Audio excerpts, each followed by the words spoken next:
It just dies. We got a lot of these are retired now. Getting involved So in we it. have concrete there. When they come through the concrete for the issue, they're set. Go up, they get I'm not here to get a couple weeks. gonna show up until like 8 o'clock. And it's like, it's like, well, where do you guys go? That area of the tower. Maybe I still like that. Yeah, exactly. It's like, they throw out some like, oh yeah, but we're gonna go back yesterday, he said, you're like, oh, dude, what are you doing? A lot of the. Come on, you know. So we're trying to figure out, is it pressure, is just a better idea? Admissions to the town. Right now, I'll just say, no. Peer pressure, a little bit. Right. They're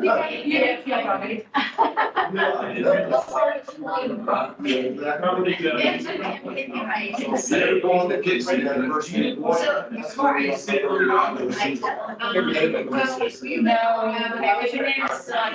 Never stop it.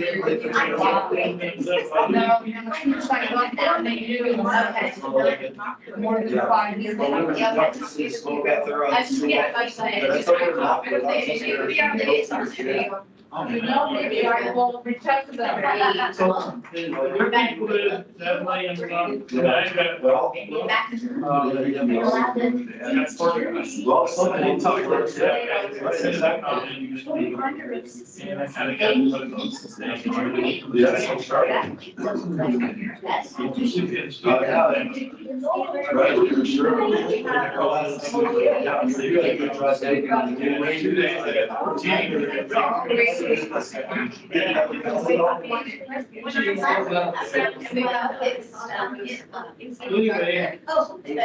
the east. Yeah. But I didn't see out there, I didn't see out to the west, also towards Elm Point, all I that. know, right? That's it.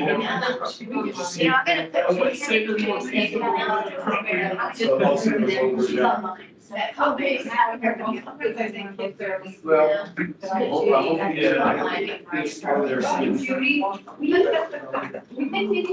Somewhere. Even down, right? Yeah, you probably have two kids. Two rabbits, but you. Well, we do. And then you look at I mean, a lot of them are still. So did you work up there in Valley itself, or you look at you do? Are you in the gas station and all that? Come down and.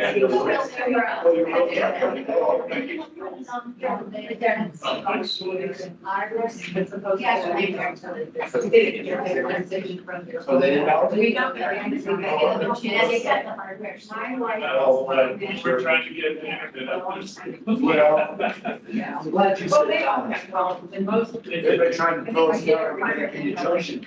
Well, trust me, we can't be here. I'm sure one of them would be great, but. Well, it's true. Some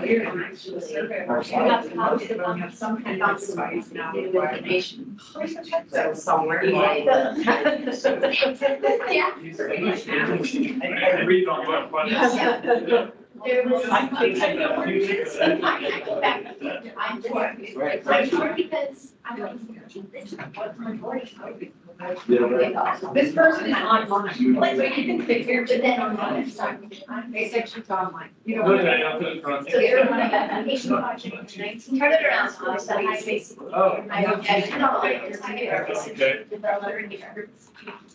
Here, you want to do a smile. Did you read? No, I'm trying to get away from it.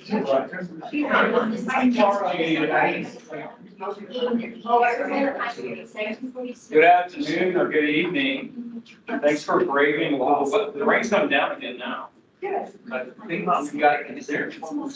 No, everybody's here. All right. Well, welcome to the first meeting of the comprehensive plan advisory group.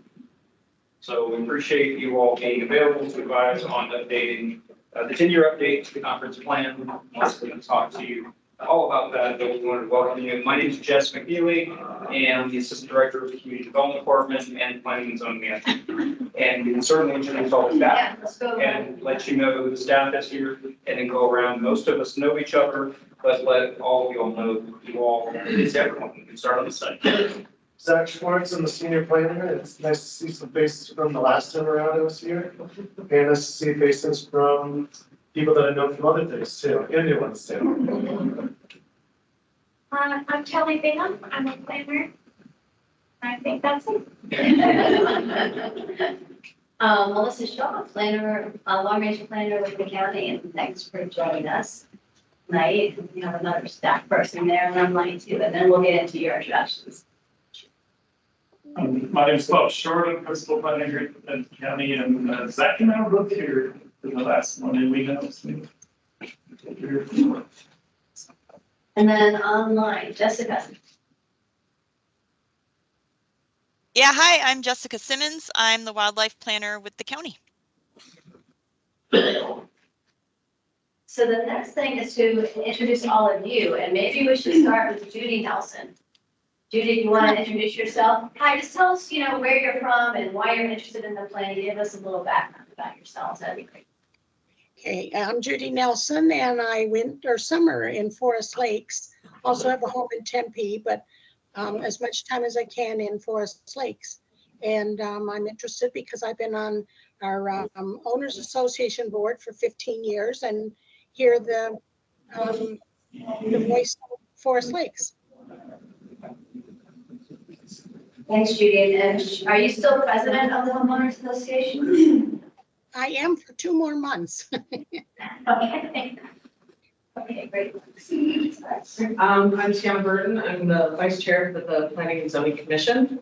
And I've been in Flagstaff for about 21 years. And in my normal job, I work in museum. Good afternoon. Ja jestem dzisiaj trzeci wygląda Chino, kiedy czyli właśnie zoning national Those are my 4 clients for Indian people. And I work at the city right now, but sorry, I live in District 4. And I've been in the Flagstaff community for, I guess, around 48 years or so. So, just interested in having Indigenous voice in our plans. Hello, my name is Miranda Wolowski. I'm out in the Valley, Grand Canyon Junction area. I was born and raised out there.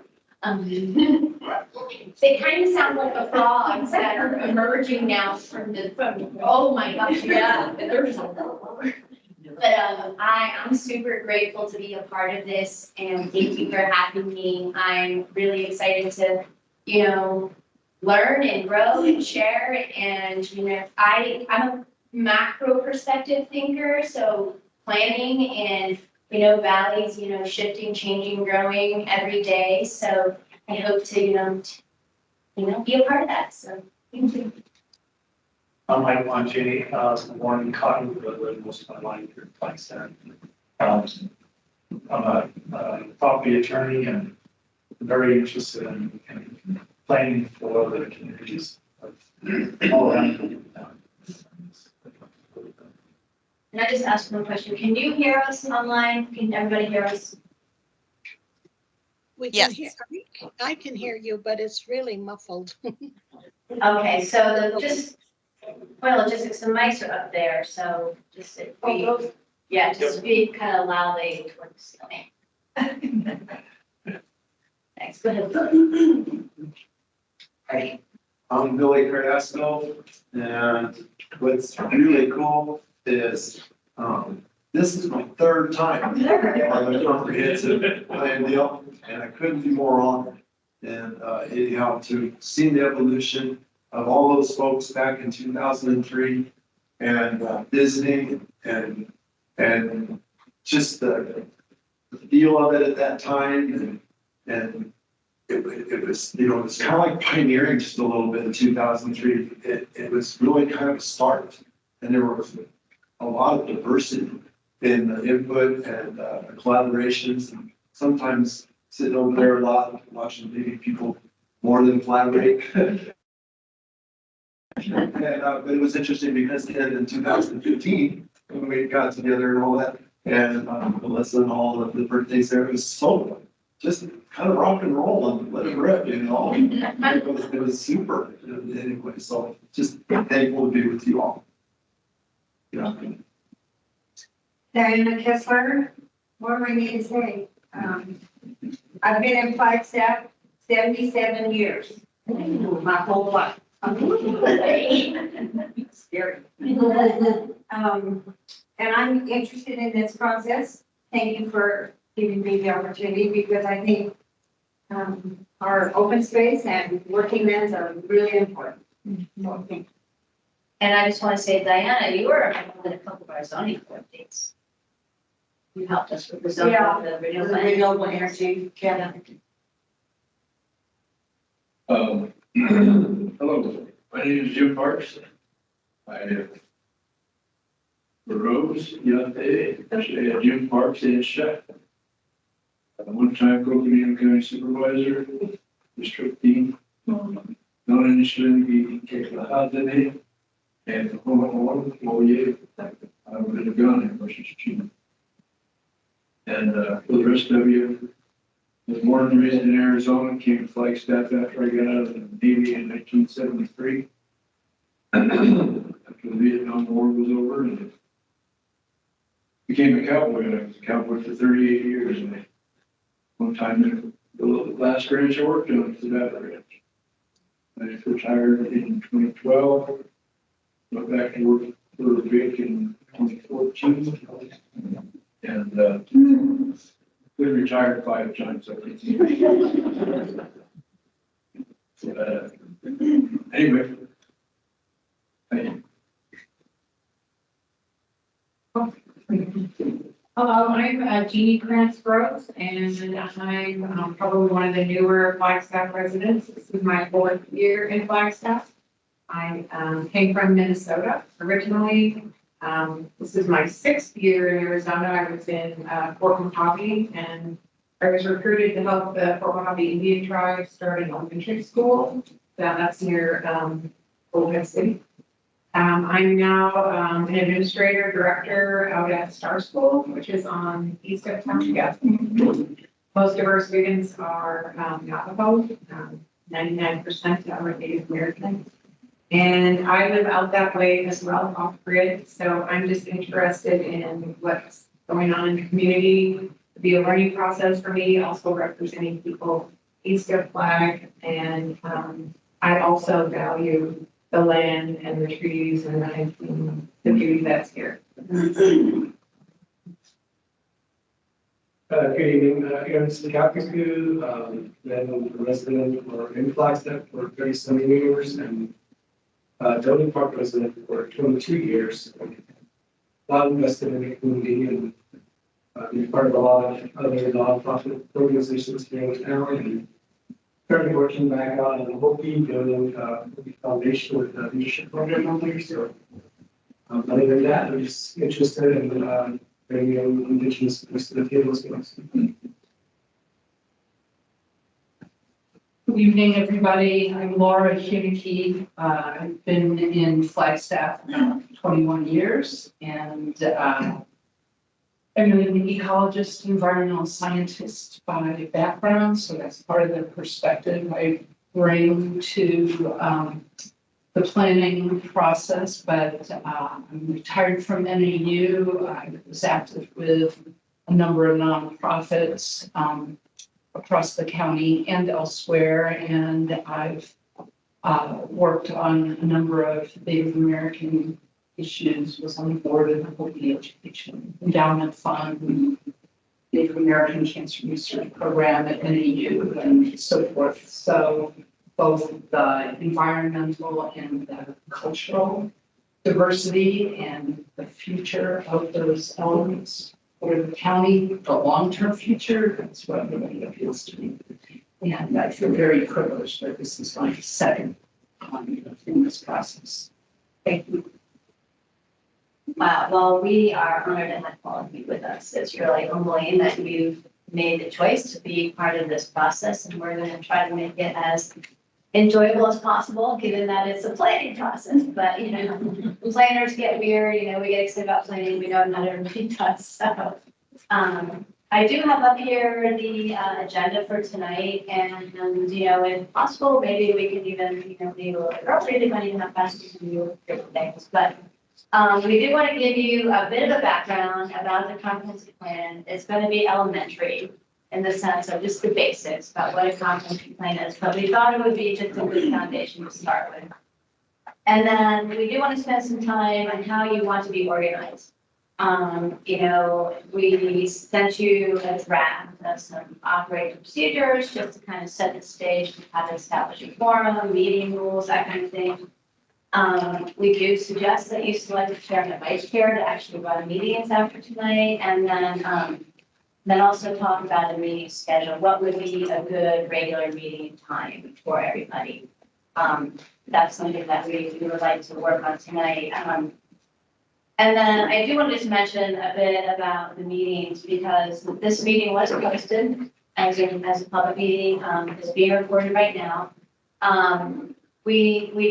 I didn't send it out to the big email list because I would suggest that you decide how you want to take public comments that are online. So that virtual component of these meetings is something for you to decide, but we'll talk about that. And then we're going to go a little bit into what we've learned so far. We started this process over a year ago with outreach. And so we'll talk about that. And I don't know, it'd be interesting to hear from you who were on the committee in the past. At what point in the process were you brought in? Were you brought in at the beginning, near the end? I'm just curious to know. Do you remember, was it something, did you start with the, were you brought in as a committee member right at the beginning of a process, or was it when there were drafts ready? I'm just curious. Are you gonna, think about that when you talk about that? Well, no, the last time was a more limited scope of work because it wasn't a comprehensive review and revision. It was sort of skimming through most of the pre-existing plan and then just a handful of chapters, right? That were worked on intensively. And I do not recall that there was nearly as much outreach or at the town halls or online stuff that you've had. But it's possible I just wasn't there. Okay, yeah, I was just curious. So yeah, we like I said, we started this process a while ago. And we'll try to bring you up to speed about what we've learned, because we've learned a lot. And I actually, several of you went to a focus group. And honestly, that was a really nice way to engage with people. So I think, who was not at a focus group? You were all you were not at a focus group, but everyone else was at an early focus group. So you kind of have a sense for what we were asking the community. Okay, great. And then, yeah, so we'll go through that, and I guess the first thing is to any questions or comments. Feel free to jump in anytime. Because I just wanted to go through this, and again, just kind of, and if you've been in a focus group, this is what they're, you know, what is a comprehensive plan? Well, this is our current plan. We all have copies. Over 200 pages long, well used, minus falling apart actually. If anybody wants a hard copy, let me know. We'll print you one. We do have copies if everybody got one of the companion guide, which is just a subset of the goals and policies. So we can get you any of the resources that you want. So Arizona statutes requires the county to have this plan.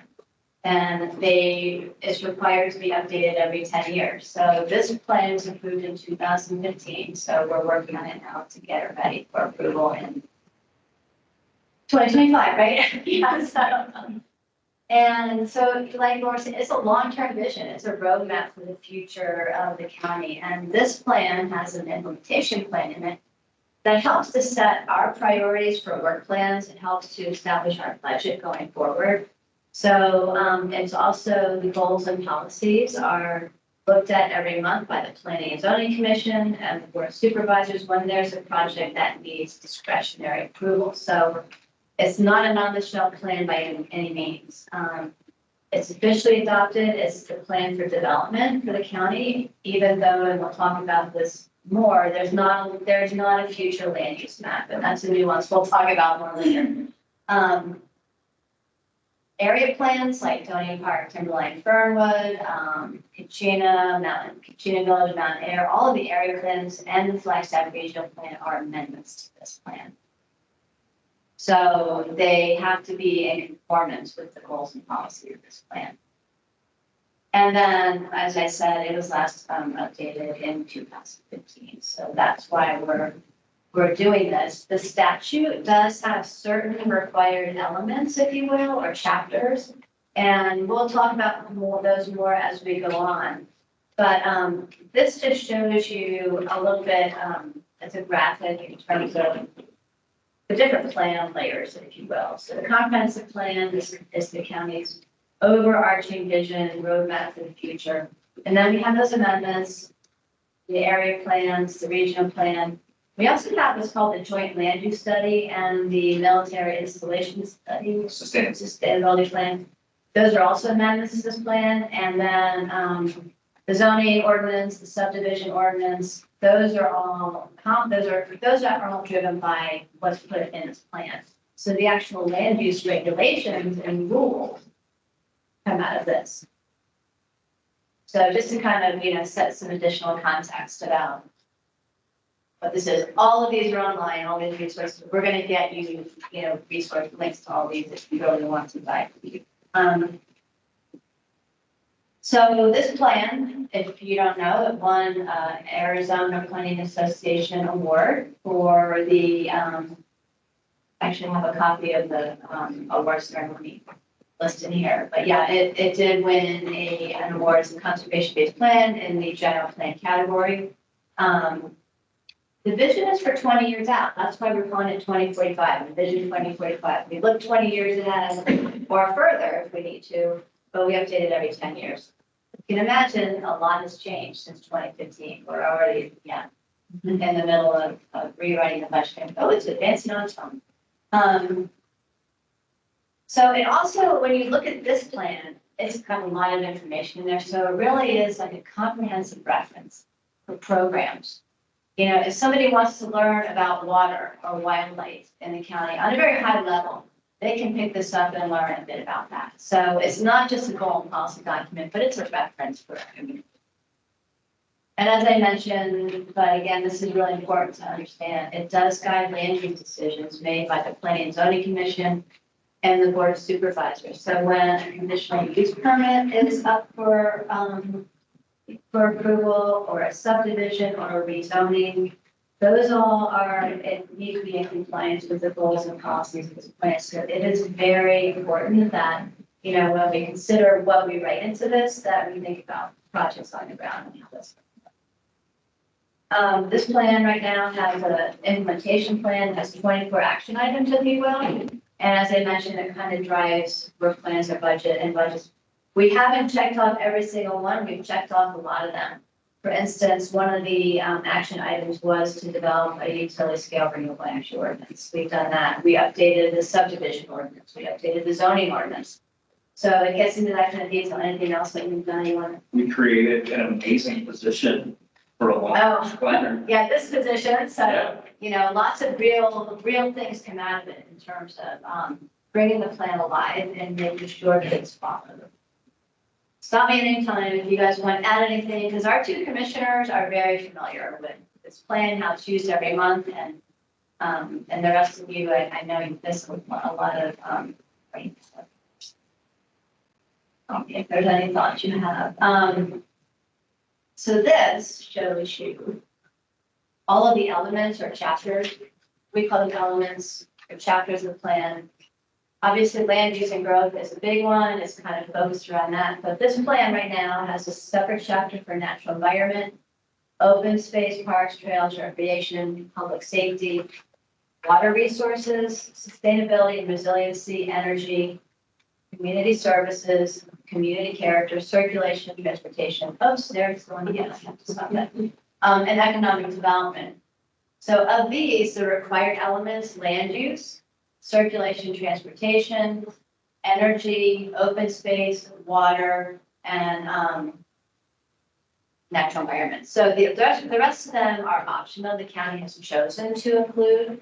But when you read statute, those are definitely required elements. And we have specific items that we need to address in a particular way. So it's not just a random, you have to talk about water resources. We actually have to get, we have to understand what our supply sources are, what the projected demand is for the future, and how we can address that. So the statute does tell us what we need to do. And then we also, obviously there's more to it than that, but yeah, and we'll be giving you those details when these chapters come up for review so that we're understanding what we have to meet statutory wise.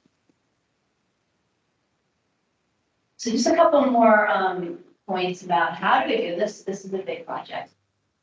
The statute also requires that we have a public participation plan, P3 for short.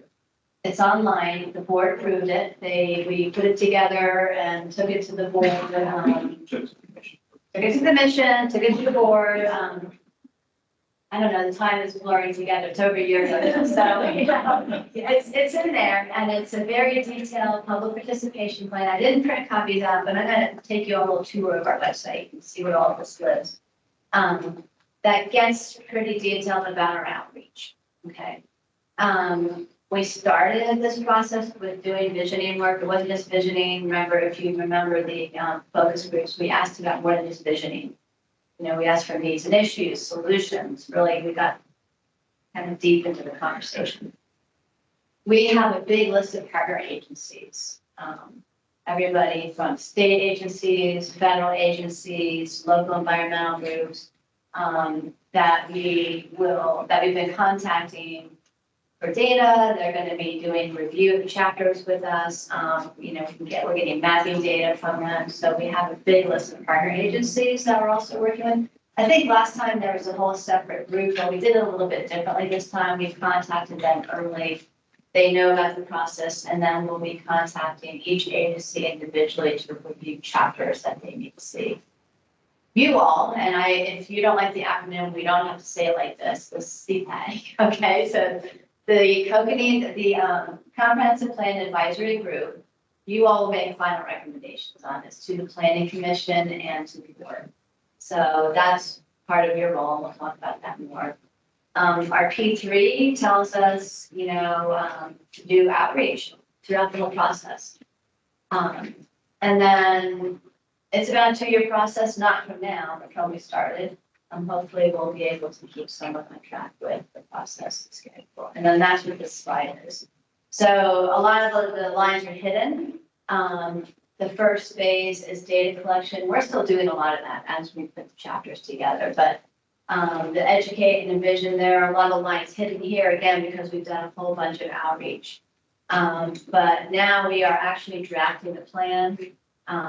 You all are starting to meet, and then once we have a draft plan, we'll go back out to the communities with open houses before the 60-day public review, and then the other statutory requirements. The last phase is the 60-day public review, which is required by statute. So we have a required public hearing process in this plan we'll work through. And so we're looking at ideally having this plan ready for or rather commission review in March of 25, and then board possibly June of 25. So yeah, or May of 25. So this is somewhat flexible. It's not set in stone, but this would be a nice schedule to try to stick to. So any questions so far about it? It's pretty basic, but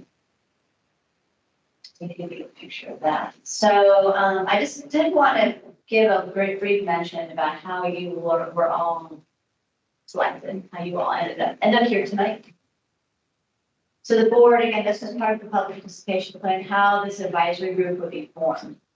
And so we gave each supervisor a list of potential candidates, but they also had their own, you know, contacts. So it wasn't just based on what we recommended, but we developed a big list of contacts through our focus group outreach, and then just through the process, the whole public outreach process. So they had that, plus they also had their own contacts. And then they nominated participants from their district. And then we sent letters, requests for a letter of interest back, and that's what you all got and gave to us. And then we had a set of letters from people, and then the chair and vice chair of the Planning and Zoning Commission ultimately met, excuse me, and made the selection for the final membership. And the reason why we brought the planning commissioners into this is because when you read statute, actually the statute is written because the planning commission is supposed to be doing all this work. So it's obviously really staff, but that directly then brings the commission into this process so they're aware of what's going on. We're also giving them monthly updates. And so that's why you're here today. So it was we thought it was a good process. It was really broad, wide open, set of people who were considered. I will point out, and it's unfortunate, we don't have anyone from District 5. We had candidates, but nobody submitted a letter of interest. So we did focus groups in District 5. We have a good number of contacts who are on our email list from District 5, but I do want to kind of be real clear about that. And it's not for lack of, trying, but however, when district boundaries change, that will change. But that's another nuance. So, district boundaries, if you all see in the maps, it's going to go all over the place. So we will have somebody from District 5, I believe, once the boundaries change. But right now, we had a really great focus group up in Fredonia White Sage. We've been in Tuba, so anyway, I just wanted to make that kind of clear. That was something that we didn't kind of represent. So the next thing is about this, and I had some copies for you all. We sent it out to the attorneys, just some suggestions for how to get organized, how you all would organize, and we'll kind of go through it. I'm going to go out of this screen and I can pull up the document and we can look at it live and see how you all would like to, what you think of that, and if you want to make changes, if you agree with it, if there's something else that you would like to see added to that, because we have kind of learned from experience that having a set of operating procedures for you all makes sense and how you. So I can just start going through this. But first of all, I guess I'll just ask, and Judy, can you hear us still? Yeah, yes, I can. Thank you. Okay. Yeah, so chime in at any time. Did anyone have any initial comments or thoughts about that? I personally like it. I can edit anything and change it, but I personally like it. It gives a concise, brief understanding on this all, how we speak in public, and now we respond to each other. That's why I like it. Simple, that's what we're supposed to do in the state clear.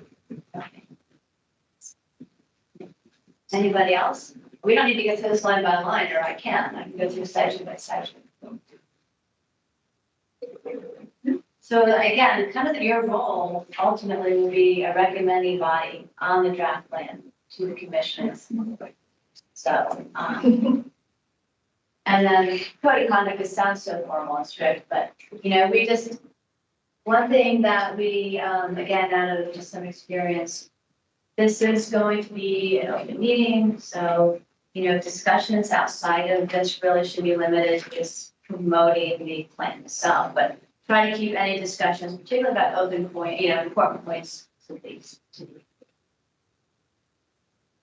The media contacts, if the media does, we have a media policy at the county. So if anyone from the media contacts you, if you don't mind, please just refer them to me, and then I can refer them on to our communications department for processing, because we don't want you to be in a position where you're being put on the spot about something, and we can handle that through those channels.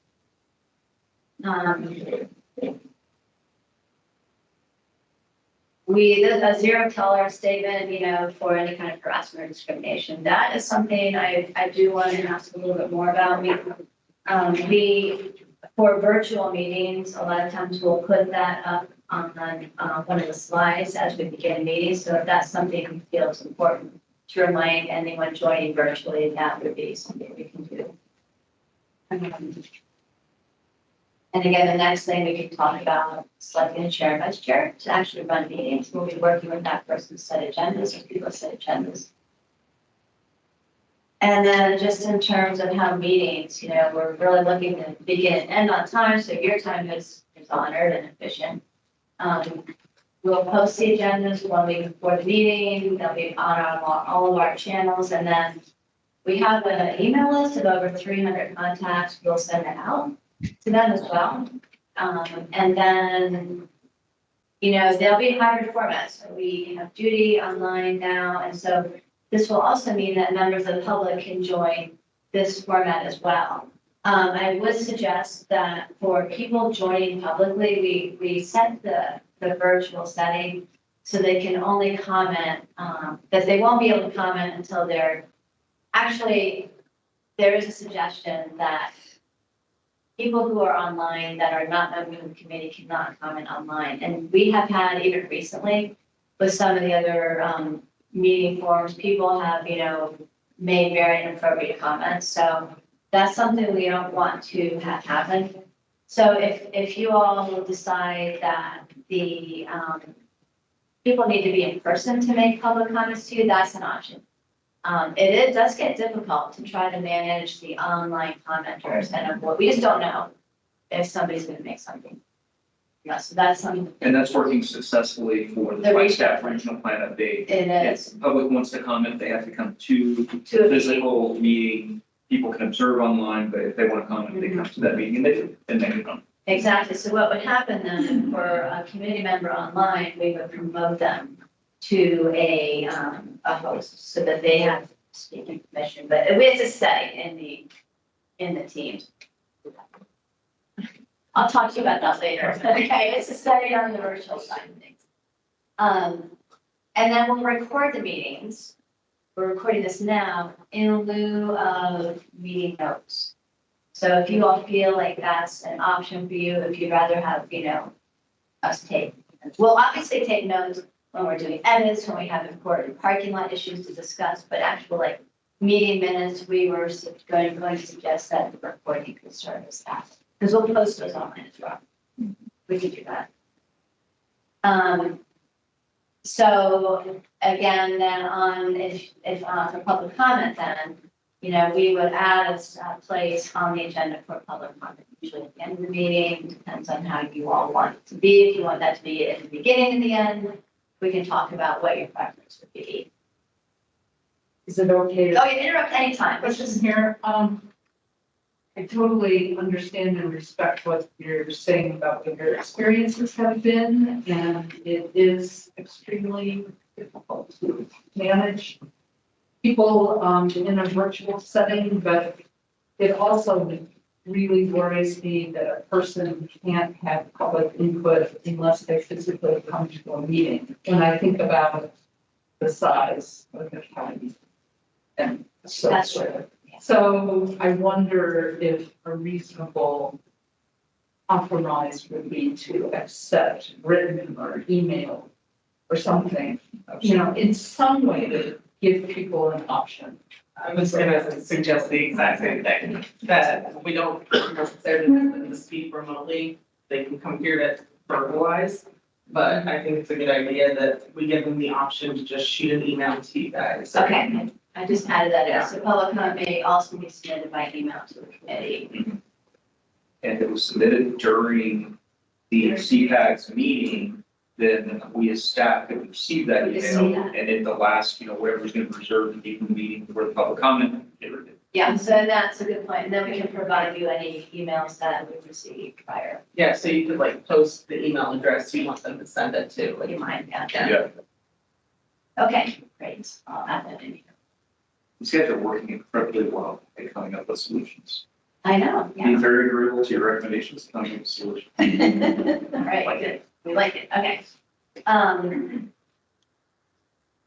So, there's a typo, 101 members. No, it's 11. Unreasonable. That's right. Very long. That's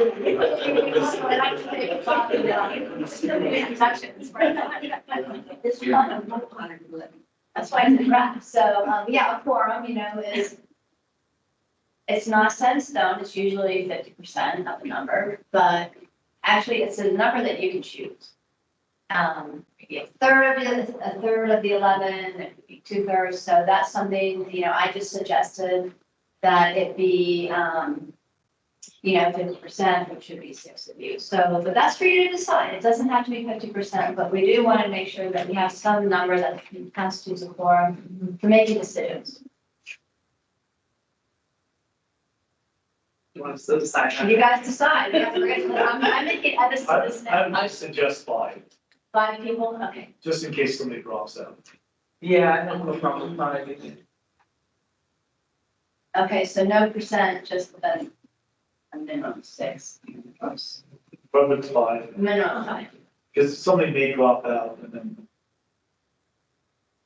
I hope it's such an interesting process. We never know. You have a good point. Okay, minimum. And the snacks we're gonna get are so good. We have, I'm so sorry. We have to get approval and I haven't gotten it yet. I'm waiting for a signature.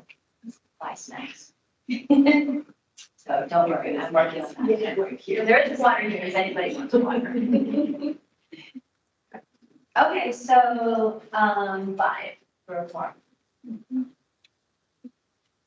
And then, we're just, hoping that, if you can attend a majority of the meetings, if you can't let either the chair, vice chair, or me know about it, and then if for some reason you can't continue attending, do let the chair, vice chair, or me know about it, and then we'll see if there, and the committee can also, decide if we need to seek it in place. I'm thinking it might be best just to have whoever correctly contact you and then you can communicate that back Okay. to whoever chair and vice chair is. That way it's less people Okay, for point of contact. more staff, okay.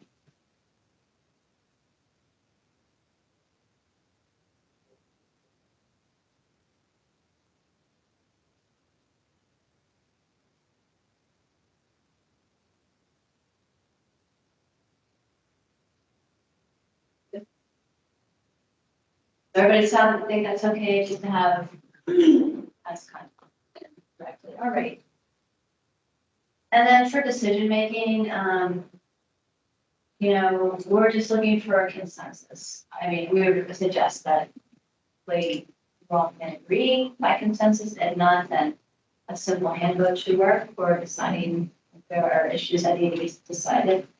And then we'll keep, so typical, if we keep it parking lot.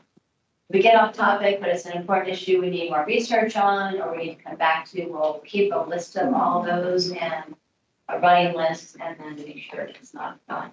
Can I go back to, quorum requirements? Yeah. Can we say something in there that they have to, inform somebody before the meeting? Okay. That way, we're talking about excused and unexcused. Do you want to handle it kind of like we do with planning and zoning? Like Charlene just sends out a thing saying, hey, is everybody gonna be there?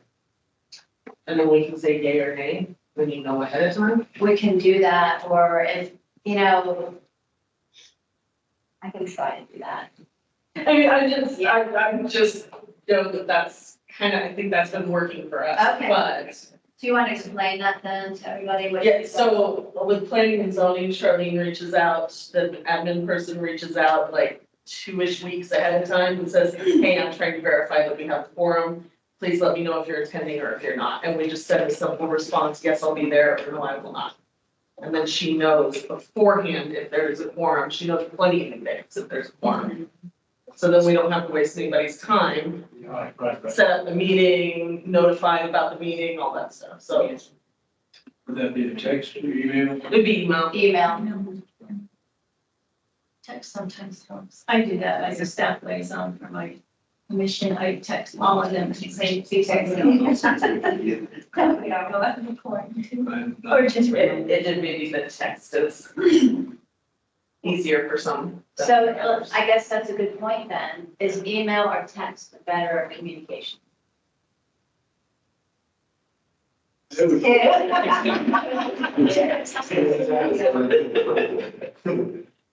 you'll put the group on your phone. So I have a 775 area code, but I'll share that with everybody. So unless you want to use your county phone. You could use the county phone. Okay, well, As long as it's not going to create the violated open meeting law by everybody responding to the same text. Yeah, it has to be individually. individual text. So, I don't know, maybe, Do the emails, I guess. or We'll do both. I was gonna say, I don't care, I can email, so if there's people that are just email, and then there's a few people who need the text. I can do this. Yeah, whoever, if most of you will respond to emails, and then you, those of you that need a text, will make sure you get a text. So tell me now who needs a text. Okay, And you will get emails because that's how you'll get documents. Yeah. And that's this Teams meeting that we're in right now, that we have 2 people on remote, that goes out via email, so people have a link to get the meetings. yeah. Many options. So only Diana and Jim. Email. Email works, but sometimes text is the only time, it only comes through email maybe every other day. So maybe if you haven't heard, then just a quick text. Then I will, so I'll have your contacts. Yeah. All right, thanks. I can do email, but it would be coming through my wife, because I don't trust her. All right, Jim, we'll send both. Everybody will get email and then Diana and Jim will get text. And I need to make sure I have your number, so. Great, thank you. Anything else before we just kind of go to the last section? Yeah, we were just talking about the parking lot, so we do want to stay on topic, but we won't take too long, if we're off topic. And then, another way to deal with issues is if there's really an area we can't seem to reach agreement, we could form a small subcommittee to really discuss the item in some detail, and then that committee will bring a recommendation back to the board. And then public comments, so, and then here is a note that comments may be submitted prior to each meeting via email to staff, and then we'll get you those comments prior to the meeting, or if we see them during the meeting, we can read them then as well. And then, the suggestion that you do have that open public comment meeting at the end of each meeting, and then kind of typical public comment period is 3 minutes per speaker, and Did you say 3? 3 minutes per speaker. And then I did put in here that public comments may be taken from members of the public who are in person. So, it is hard with the county this big. I guess we could try it until I don't know, it's just, it's a hard call. I've been, a couple different, with the regional plan and then with recent area plan, we did have those times when people just joined the meeting and made really inappropriate comments, so. Yeah, I don't know about anybody else, but I like the idea of keeping the 2 people verbally giving their opinion to in person. Creates a little bit more of a responsibility on their part, a little more public decorum. And then I think Laura was correct with, they could email. Definitely by email. Yeah. And then we'll we try can- to monitor during. Yeah, and if you guys see it, then we can read it during the public comment, or we can say we review them and we'll talk about it at the next one. Okay, sounds good. And I know, so we are moving to meet in this room. It's not a huge room, we can set it up a little bit better so that there are chairs for people that want to attend in person. But this is, this is one of the, honestly, the better meeting spaces that the county has access to, so. Here we are, that's the rock wall and everything. So, and then in terms of what we'll do for, what staff's role is, we're providing, obviously, core resources. We'll be sending you the drafts of the materials to review, communicating your recommendations to the planning commission and board of supervisors, and then anything else really that is needed. So, that was it in terms of this set of recommendations. Does anybody else have anything they want to add? If you think of something, let me know. We'll, finalize this and get you all. Judy, did you have any comments to add? Could you hear all of this? Let me unmute here. Well, one comment I have, I notice I'm the only one that's not there in person, I think. And since I agreed or, got asked to be on this committee, I have developed some health issues where I can't be at high altitude. So that's why I'm not there today, because I'm still figuring out how to do portable oxygen. I have to have oxygen when I'm in Forest Lakes as well. So perhaps it would be, I'm not sure I could ever attend a meeting in person. It might be to the best interest if I just not continue on this committee. For that reason, things change, I'm sorry, but I just, I have trouble breathing from 6,500 feet up. I do fine in Tempe and at my cabin with oxygen installed. So that could prevent me from continuing on this committee.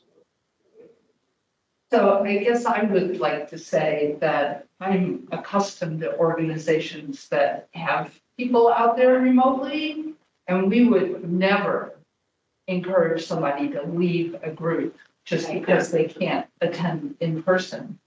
So, the only thing you might want to do is add something in here about, these meetings will continue to be offered as hybrid meetings, and the chair will make every effort to ensure, just like you did just now, Melissa, that the people who are not physically in the room have every chance to participate in the conversation.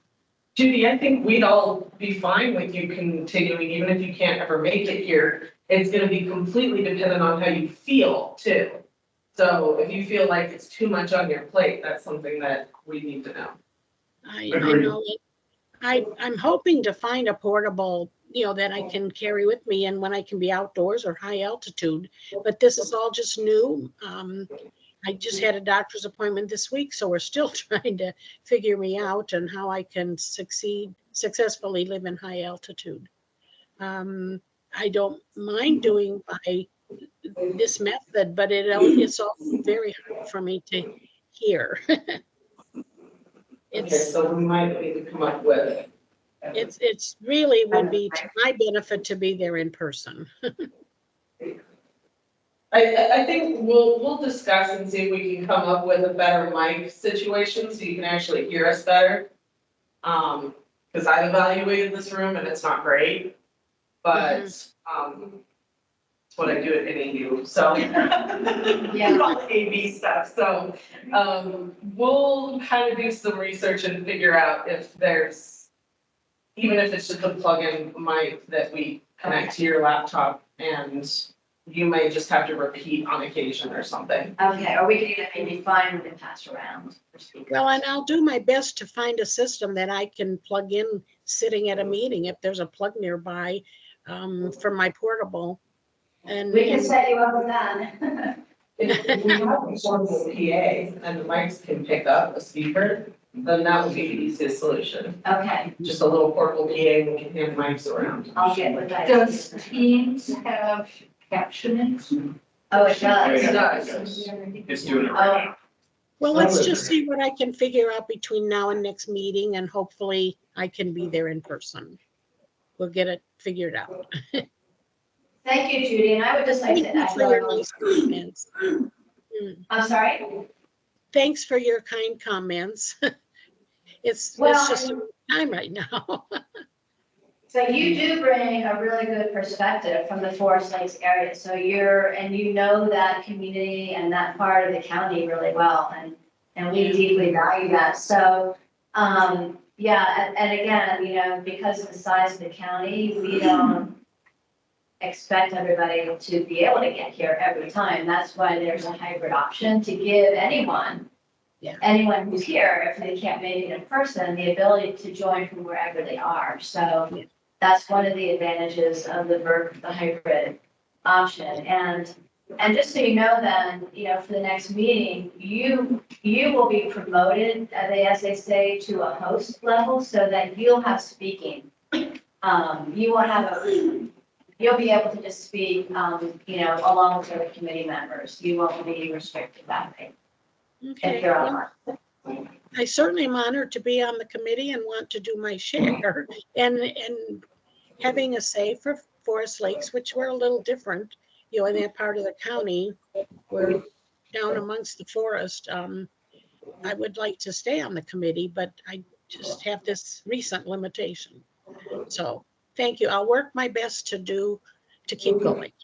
Okay. Thank you. Thank you.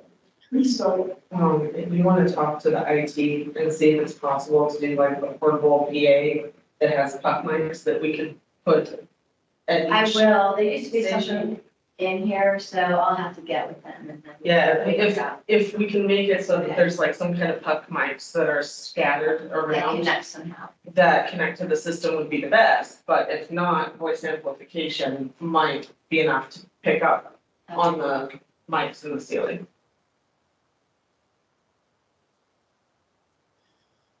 Thanks. I'm glad you were testing this tonight then.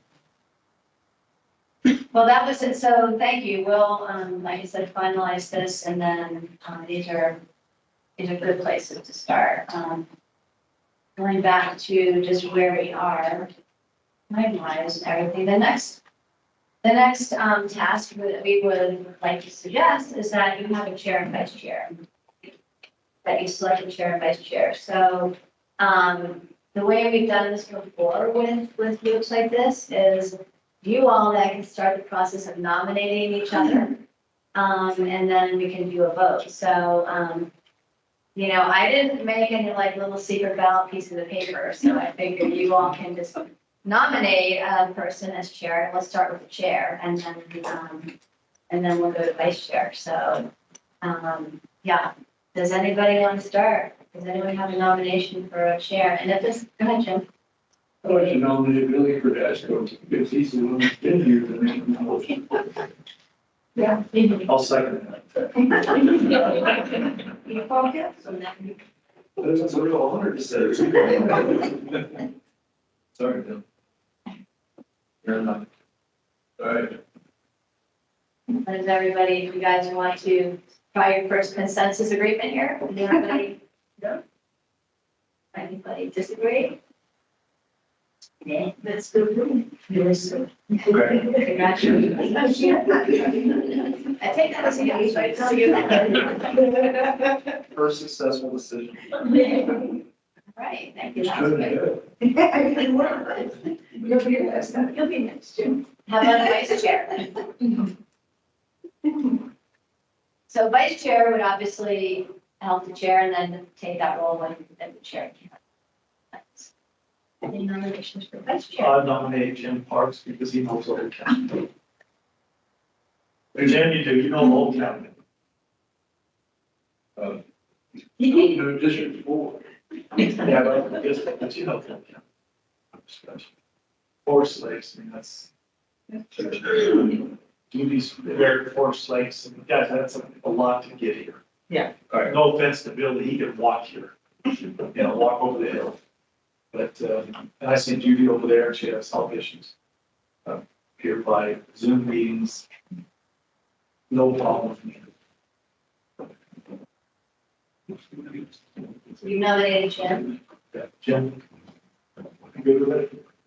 Anybody? I'm sure. I'm very excited. Is everybody agree with Jim?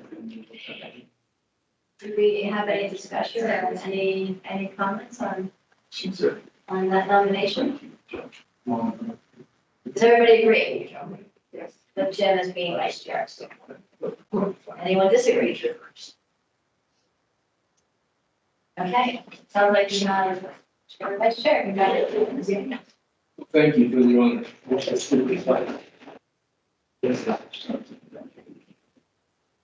And then the next, I guess, order of business would be to decide a meeting schedule. And so this happened to be, this is a Thursday night, this is the third week of the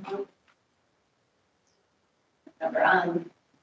This seemed to work for everybody, but so we would like to try to pick a monthly meeting evening that would work with everybody's schedule. And so this was, I sent out a doodle and this happened to work this month for everybody. So is this the third week of the month? So it's the third week of the month, it's Thursday. Does this work for everybody as a standing meeting time? The third Thursday of the month at 5:30, we could do it earlier, we could do it later, just let us know what's a good time. We can adjust for your schedule. What about a Tuesday? Tuesdays are not really possible. Tuesdays are when the board of supervisors holds hearings, so that is one certainly for staff on. And then the last Wednesday of the month is planning. Is the commission. evening, right? And Rose, I know you've got other commissions you're on too. I don't know what you're doing. Yeah, Tuesdays, it's all the other municipalities also. Yeah. Okay. Okay. Mine's during the day, so. Okay. Is this not a great time for you, Jeannie? Most of the time it would be, but we have a 4-day school week, so sometimes we're getting out on Thursday night. But I could probably zoom in. You could. So we could try this and, set it for the third Thursday of the month. Is 5:30 a good time? Yeah. That works? Okay. All right, so I will send, like I did this time, everybody an email reminder with the Outlook invite. Does that work for everyone? And then also the agenda. So we'll just get it on calendars that way. Judy, there you are. Is the third Thursday of the month at 5:30 a good time for you? It is, yes, it would be fine. Great. Yeah. Good. That's easy then. Well, so the next part, you need to take a break. You need to take a quick break. Because restrooms are down the hall on the right. We have water here. We need to take a quick break and then, we're kind of moving along nicely tonight, so we won't keep you too long. Keep going? Keep going. Okay. All right. So, we want to talk a little bit about what we've done, and then next time we'll talk more. So, like I mentioned, we started this process over a year ago, and our kind of official kickoff was the county fair last August.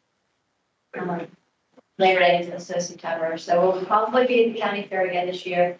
Great place to meet and talk to people. We probably talked to over 900 people that weekend. Just because of the way that we were at the county 10 and it was right near the entrance and we had some fun things for people to do, so we got to talk to a lot. Not everybody signed up on our email list, but at least we had a presence there. We've been to Earth Day, we've been to Art in the Park, we've been to a lot of local events. So I have a little bit of detail for you about what that looks like. And this is a bit washed out, but between, like I said, the county fair, the community presentation, the art walks, the community survey, which we'll talk about. We went to some of the better stand-down events, open house, focus groups, and Earth Day. We estimate we've contacted about 1,600 people now. That's a lot. That includes all those people we talked to at the county fair. But, at least we had a chance to talk to people about what a comprehensive plan is and that the county has one. And then for everyone that has been, except for Tiana, at a focus group, what that's like. So we went all over the county. We met with 201 individuals in those individual focus groups. We had 29 meetings, but that was a wide range of invitations to 39 different communities. And then we had some specific targeted focus groups, which was we had, one for ranchers, we had one for the environmental focus group. So we kind of had then some specialty focus groups. We went to some high schools, which was really fun. And had 4 focus groups at different high schools. And then, so that kind of makes a total engaged group of like 49 different groups and 200 people. And then We've given presentations to all of the county boards and commissions, but we haven't been to the library board yet, so we need to get to the library board, but we managed to make presentations to all of those to let them know this update's going on. They had similar presentation, what is the plan? What is the comprehensive plan? Why do we have one? Not that anybody was going to really, jump and get super excited, but at least they know, and they'll be invited to do some review as well. So this is where we are right now. Our last kind of community outreach was the open house we had here in April. And we had over 30 people come to that.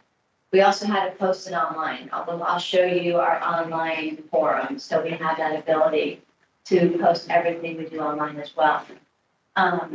And so what we're focused on now really is drafting a plan, getting that to you, getting that to our partner agencies, and then take it back out before the official process. And if you all will put these PowerPoints online, so you'll be able to get to them again if you want them. So this is a map we like to show. Obviously, it's the county. And it's just kind of a list of the different groups that we at least made, try to engage with in different ways. The public agencies and public service providers, that's more of our partner agency group where we've had individual meetings with them. And yeah, just to kind of give a picture. And this is all listed in our Q3, our public participation plan. So we've been, Judy, I think our first focus group was in Forest Lakes. It probably was, and it was very humorous. Melissa knows about that. Yes, I think we were the first one. I think you were, because it was, we were coming up from the conference in Phoenix and we realized, we could probably do a little detour stop there. But then we've been to that point, we've been, and I have a whole list if anyone wants to see where all the focus groups were, but we went to Fredonia, Tuba City, we've been out kind of on the state's west, we've been out at Star School. Thank you. So, excuse me. Yeah, we tried to make a big outreach, and then as you know, those of you were there, the focus groups were long, they were a couple hours where we were talking in depth with small groups of people. These are the questions we asked them. We go through all these again, but we asked them about values, vision, what the issues are, what the needs are of their community, trends for the future, some ideas for solutions for addressing those issues, and then how to do ongoing engagement. So needless to say, we learned a lot. Then the open house we had. Thank you for those of you who were here who showed up. We wanted to take a pause and put together everything that we learned and give the community an opportunity to understand what to learn from the focus groups. We've had a community-wide survey that was conducted by a survey firm. We've had intercept interviews that were, that was part of our outreach when we were initially at the county fair. We did some intercept interviews. And to really get feedback on where those summarized ideas, how do they still resonate? And I'm not going to get into a lot of depth on that tonight, we will next time. Because we want you all to know what we've heard from these communities, how we summarize those, so that when we go forward, we keep that fun. I'm going to send you all this. There's a sheet over here, but I'm going to send you this document with links to different resources. Comprehensive plan, the companion guide, which I do have copies of for all of you, as goals and policies, all the area plans. We have a scoping statement. And Tiana, could you hold that one up? This one? Yeah, so that was, we had a meeting, a scoping workshop back in January of 23. And several of you have participated in that, but even before we started the update, we brought together people who had been involved in the plan previously, who really knew the plan, talk about what the strengths, the weaknesses, the opportunities, and the challenges with the plan itself. And that's what that summarizes what we learned. So that was kind of really our very first step in this. I'm gonna take you to the website, but there's a lot of information on that website, including what we call community assessment reports. So when we went out to the focus groups, we did kind of like mini summaries of each community with some data in it, some census data, as much as we could find about each individual community, so we could pass that around.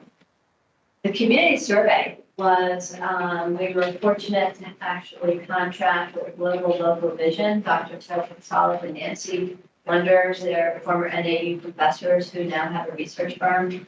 And they did a countywide survey, it was a telephone survey, so we do have a statistically valid survey which followed up on our focus group work. So we have that on the website, we have all the focus group notes in that summary report. Health participation plan with the newsletters that have gone out online, and then we have the planning and zoning website, but we also have the website for this project. And so with that, I wanted to try, see this would just link. Yeah, so this is the website, and it's a little bit different looking because this service that we use is actually built to take public. We're making it work as a website, but the really powerful feature of this is that we will, when we have documents here, people will be able to comment right on the document, and then it puts all the comments in spreadsheets for us. So the service is called Conveyo. They initially built this to be a public comment forum, but we've also are able to use it as a website. So it doesn't look quite as pretty as some websites, but it does function. So you can see people go on, they can learn about the plan, join the mailing list directly, send us an email. This is kind of fun. There is a 3-minute informational video that has 2 of our supervisors and our chair of our planning commission talking about why the comprehensive plan is fun to be involved in. I'm not gonna play it, I'm just gonna kind of start it. Oops. So anyway, you can share this with people because it does, at a very high level, explain the plan. It's got, Supervisor Horstman, Supervisor Vasquez, and then Chair of Planning Commission, Tammy Ontiveros, talking about the plan. It's 3 minutes. We do hope that, when you're talking to people, you can share that if they want to at least get a little idea in a video format of what this plan is all about. So you see people can go through, we've got a picture of the map here. And then down here, the project phases. And then here you can start to see some details about the events that we had, and then it's just these drop downs. So this is where we posted the agenda, the tonight's agenda will be here. And then we've got a mailing list that we'll be sending agendas out to as well. So here, what we've learned, so the surveys and focus groups, the community survey report, you can just click on that and it opens and you can read this. I can also give you all copies if you want a hard copy of this, just let me know. This is about 3 pages. But it is here, and then also the focus group discussion summary report is here. So you can see how there's a lot to it.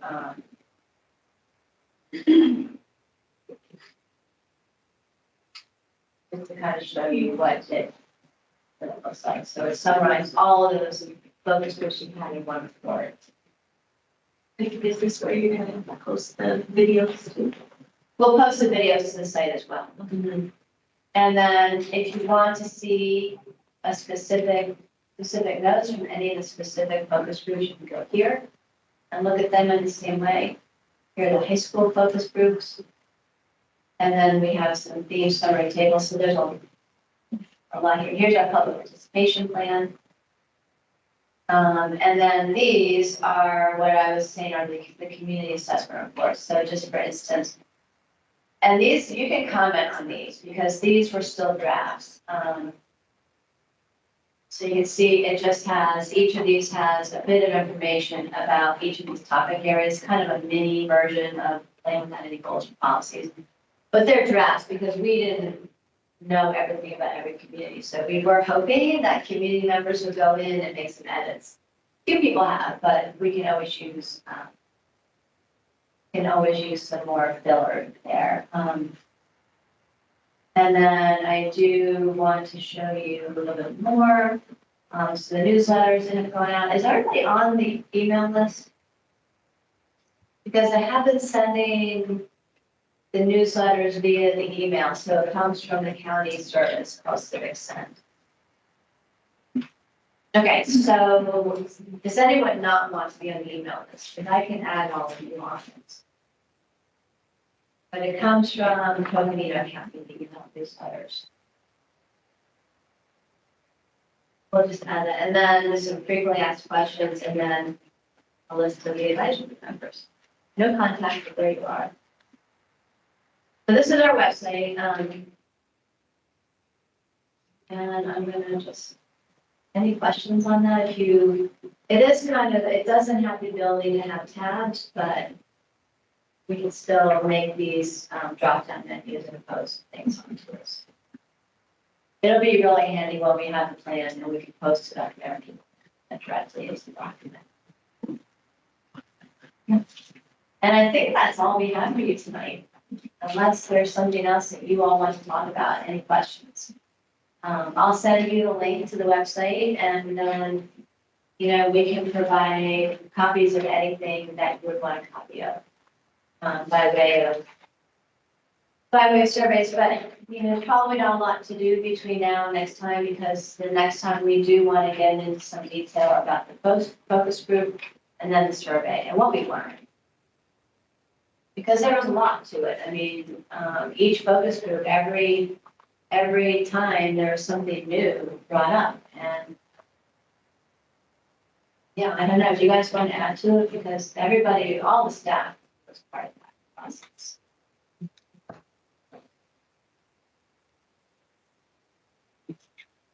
I don't like it when we don't talk. Billy, it's you, everybody is going, okay. So I'm gonna stop sharing then. And we can adjourn unless somebody has anything else, and we're almost at 1.5 hours late. Thank you. Thank you. Yeah. Do you want us to leave these here for the next time? You can leave those, and then it is nice to, and stop, you can stop.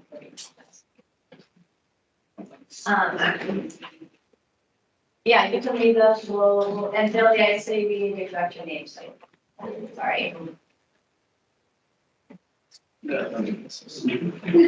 all set for next month? Yeah, so there, what is that date? I know. They're like, they're fine. Judy, did you have any